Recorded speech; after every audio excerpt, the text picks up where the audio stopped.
Imagine waking up one morning and knowing, absolutely knowing, you're dead.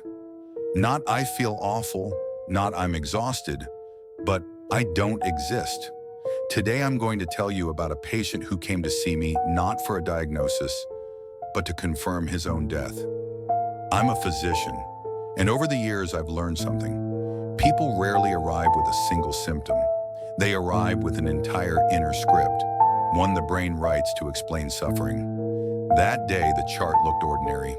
Loss of appetite, insomnia, apathy. But when he sat down across from me, his first words were, "Doctor, I need you to document this as a fact. I'm dead." He spoke calmly, clearly, almost logically. And that was what made it unsettling, more than shouting would have. Because calm certainty isn't just emotion. It can be a sign of conviction.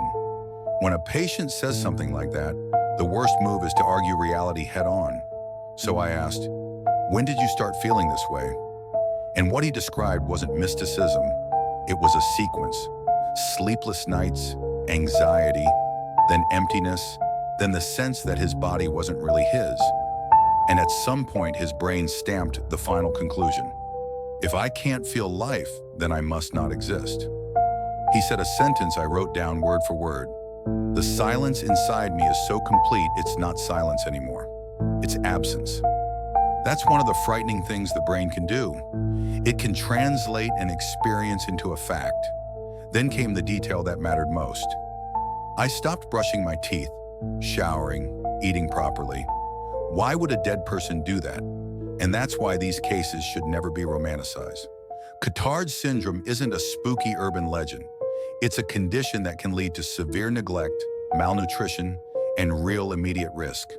Cotard syndrome is rare. It's most often associated with severe depression, sometimes with psychosis, and in some cases with neurological conditions. At its core is a nihilistic delusion. The person is convinced they are dead, their organs don't work, or they've somehow vanished. Why does it happen? In simple terms, the brain has to stitch together three things: signals from the body, emotion, meaning. If that system breaks, if the connection fails, the brain may generate an explanation that feels to the person like the only logical truth. I asked him, "If you're dead, why did you come here?" He paused. Then very quietly he said, "I wanted to check if I'm wrong, because part of me is tired of this." That's the crack you hope for. Often it exists, tiny but real. So I said, "Let's do this. We won't argue with your certainty. We'll check your body, your sleep, your nutrition, your brain, and in parallel, we'll treat your condition as if you're alive, just as an experiment."